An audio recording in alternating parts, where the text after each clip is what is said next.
একটি মুদি দোকান থেকে ট্রাভেল ব্যাগের ভেতর বিশেষ কায়দায় রাখা প্রেসার কুকার বোমা উদ্ধার করা হয়েছে।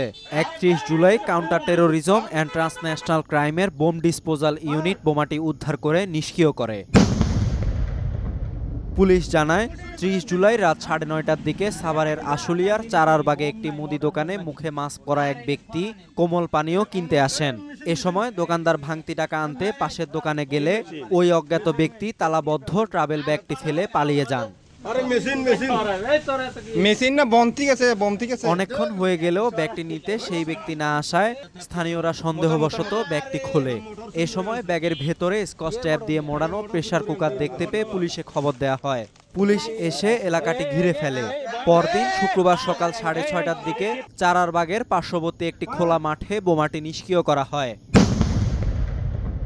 এ ঘটনায় আশুলিয়া থানার ভারপ্রাপ্ত কর্মকর্তা তারিকুল ইসলাম প্রথম আলোকে জানান, বিস্ফোরক দ্রব্য আইনে একটি মামলা দায়ের করা হয়েছে।